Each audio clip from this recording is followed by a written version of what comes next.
Wesh mon gros, c'est Ahmedinho qui rentre en jeu et j'espère que tu te portes bien. Bon ok frérot, nouvelle vidéo aujourd'hui, j'avais envie de parler d'une news très très chaude qui concerne les Bleus. Et puis voilà, bon tu le sais, hein, c'est clair et puis il faut vraiment que tu vis dans une grotte pour pas avoir eu cette info. C'est le refus d'Adrien Rabiot d'intégrer l'équipe de France, donc pour la Coupe du Monde en Russie en tout cas, dans le cadre de la préparation pour cette Coupe du Monde.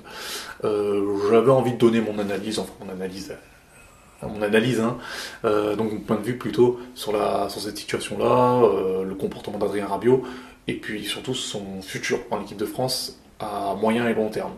Parce que voilà, le court terme, c'est qu'il ne jouera pas la Coupe du Monde, mais je pense qu'il y aura une suite à ça. Je pense que son geste va avoir de grosses conséquences sur sa carrière, en tout cas sur peut-être les 2 ans à venir. En tout cas, si Didier Deschamps reste en équipe de France. Mais on va y venir. Donc, petit historique pour commencer, hein, donc, comme tu le sais, il y a Dédé qui a annoncé la liste des Bleus donc la semaine dernière avec les 23 retenus et les 5 réservistes, dont Adrien Rabiot. Et notre thug de Neuilly a décidé de décliner l'offre, donc la sélection de Didier Deschamps. Et en plus par la plus belle des manières, la manière de beau gosse. Tu sais, c'est la technique du gars qui veut tège une meuf mais qui veut pas lui dire en face. Donc il lui envoie un SMS pour lui dire ouais c'est mort et tout. Et il disparaît après. Tu sais, c'est genre... Voilà, tu vois. Et en plus je suis sûr que tu connais toi, parce que c'est ça le gros coquin là. Hein. Ce genre de technique là, hein, la technique de ninja. En plus d'aider à essayer de l'appeler, tout ça, hein, tu connais.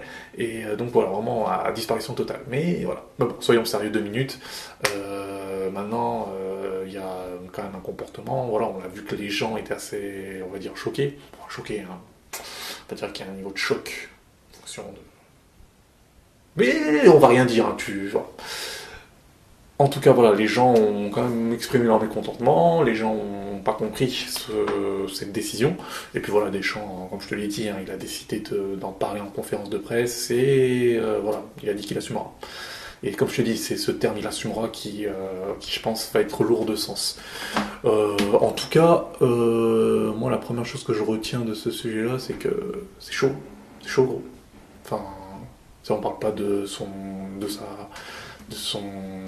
investissement en club, on parle pas de ses objectifs en club, on parle pas de tout ça. Moi, je peux comprendre qu'un joueur ait envie de fracasser le game, d'être titulaire tout le temps, d'avoir un impact, je vais dire, un impact de ouf sur son équipe et sur les matchs qu'il va faire. Mais quand c'est les Bleus, tu la fermes et t'avances. Donc si t'es dans les 23, bah tant mieux, si t'es dans les réservistes, pas. Tant mieux en soi, parce que déjà, il y a des milliers de joueurs qui rêveraient d'être juste dans la liste des réservistes. Déjà, juste pour ça, c'est hyper respectueux vis-à-vis d'eux de refuser donc cette sélection-là, pensant que tu es trop fort, parce que clairement, tu vas pas nous la faire. Hein. Adrien Rabiot pense qu'il est trop fort pour être dans la liste des réservistes, et c'est uniquement ça qui a fait qu'il a décliné la sélection de Didier Deschamps. Donc déjà voilà, donc pour les Debuchy et pour les Sissoko, bon après je pourrais comprendre que le fait qu'Adrien Rabiot soit avec Moussa Sissoko dans sa liste, il a pu péter un plomb. Parce que même moi je pense que j'aurais pu être dans la liste des chances s'il y a Moussa Sissoko, tu vois. Mais ça nous délire, non mais sérieusement. On est face à une situation où, comme je te l'ai dit, t'as des gens, des milliers de joueurs qui rêvent de se dire juste d'être au rassemblement de l'équipe de France. Et juste ça, toi tu considères que ce n'est pas assez bien, pas assez bon pour toi. Juste pour ça, c'est chaud. Juste pour ça, c'est chaud. Et comme je te l'ai dit, c'est qu'à un moment, il y a un respect à avoir vis-à-vis de la sélection. C'est que je te dis, c'est la sélection, ça représente ton pays. Tu représentes ton pays quelque part. C'est chaud. C'est chaud. Peut-être. Moi, ce qui me choque le plus, c'est que ça n'arrive qu'en France. Ça n'arrive qu'en France. Voilà, t'as Franck Ribéry qui se ramène, alors que le mec, ça fait 8 ans qu'on n'a pas entendu parler de lui. Pourtant, il a fait une saison exceptionnelle. Mais gros, reste à ta place, toi aussi. Reste à ta place, bordel. À un moment donné, je sais pas, tu vois, tu sais que t'es comme ça et t'es là, non, non, franchement, t'es pas concentré. Gros, là, t'es pas concentré. Mais bon, ça aussi, lui, c'est un autre problème. Maintenant, voilà. En plus, moi, maintenant, il y a une autre question que je veux poser, c'est surtout... Pour qu'il ait un comportement comme ça, qu'est-ce qu'il a prouvé? Parce que déjà, la saison qu'il a faite, je la considère pas exceptionnelle, bon, elle est correcte, mais pas ouf non plus. Et puis surtout, quand Dédé lui a donné l'opportunité de pouvoir s'exprimer, de montrer ce qu'il valait au niveau international, Rabiot a été invisible. Hein. Et celui qui arrive à me dire, ouais, Rabiot, il a fait des bons matchs en équipe de France, qui me prouve. Parce que c'est pas le cas. Je te le dis gros. C'est impossible que tu me prouves que Rabiot a été bon pendant les périodes où il est rentré, où il a été titulaire. Impossible. Il a été nul. Voilà. Tu payes ton manque d'investissement, tu payes ton niveau de jeu qui n'était pas aussi bon que tu peux le proposer au Paris Saint-Germain, et surtout tu étais à un niveau en dessous du niveau que requiert le level international. Fin de l'histoire. Et comme je te dis, c'est qu'à un moment donné, tu peux pas mettre ton ego, tu peux pas mettre des trucs comme ça quand il s'agit de la sélection.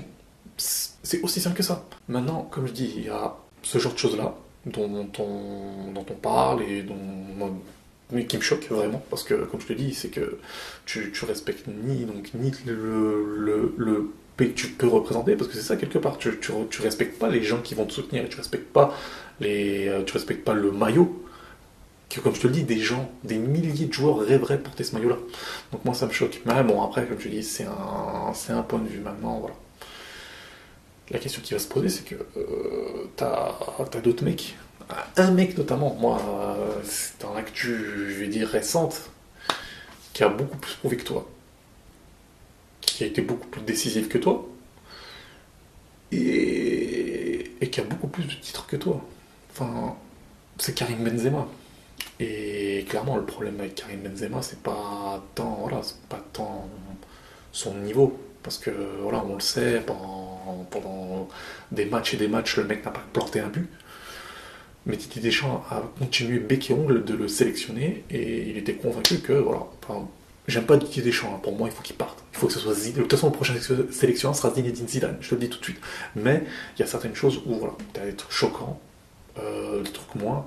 Par exemple, moi sur cette saison, Karim Benzema, clairement, n'avait pas le niveau requis pour être en équipe de France, il a fait une saison claquée. Bon, après, je te dis, c'est un problème, Olivier Giroud, tout ça, voilà. Mais en tout cas, sur cette saison-là, voilà. Mais sur les 3-4 dernières saisons, Karim Benzema était le meilleur attaquant français. Même pas, il n'avait pas de concurrence. Ça n'a pas empêché Deschamps de ne pas sélectionner. Et je vais te dire pourquoi. C'est parce que Deschamps ne s'est pas senti respecté. Et le problème va être là. C'est que, à partir du moment où Deschamps ne se sent pas respecté, il fera le nécessaire. Il fera le nécessaire. Et là, je pense qu'en faisant ça, donc l'action qu'a eu Rabiot envers Didier Deschamps, c'est un manque de respect vis-à-vis de lui. En tout cas, je pense que Deschamps le prend comme ça. Donc là, on vient sur l'avenir de l'équipe de France pour Rabiot. C'est chaud. C'est chaud. Moi, je pense que d'ici peut-être 2 ans, ça va être chaud pour lui. À moins que je puisse me tromper. Hein.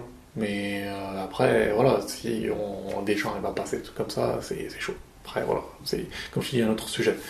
Mais voilà. À partir du moment où tu refuses une sélection comme ça parce que tu considères que, et tu ne veux pas te mettre au service du collectif et de l'équipe de France, Deschamps ne comptera même plus sur toi. Donc je te dis, tant qu'il n'y aura pas un nouveau sélectionneur, Rabiot ne verra même pas, je te dis, un flou du maillot de l'équipe de France. C'est sûr et certain. Et le gagnant dans tout ça, c'est Corentin Tolisso. Comme je te dis, hein, parce que pour moi, d'un point de vue intrinsèque, Rabiot est bien meilleur que Corentin Tolisso. La seule différence, c'est que Corentin Tolisso forme sa gueule. Et il a plein de défauts. Pour moi, pour être honnête, hein, Corentin Tolisso est un joueur surcoté. Hein. C'est parce qu'il joue au Bayern Munich. Si tu suis les matchs du Bayern Munich, il n'est pas si bon que ça. Fin de l'histoire. Mais Corentin Tolisso, il a une qualité, c'est que lui, il ne l'ouvre pas. Et quand il faut taffer, il taffe. Enfin, en tout cas, de ce que je vois. Mais je peux me tromper, mais en tout cas, voilà, c'est... T'as compris. Voilà, bon après, comme je dis, on verra bien. Maintenant, je peux me tromper sur ça. Maintenant, j'espère juste que l'autre, là, il va réfléchir. Parce que c'est bien pour lui, ça vaut mieux pour lui. Et qu'il va pouvoir avancer. C'est bien, voilà. Bon, frérot, je vais te laisser là-dessus. Hein. Comme d'hab, hein, tu connais les bails hein, pour soutenir la chaîne. Hein. Tu partages, tu t'abonnes, tu likes, et puis la petite cloche au calme pour suivre toutes les actualités et puis toutes les nouvelles vidéos qui vont être uploadées.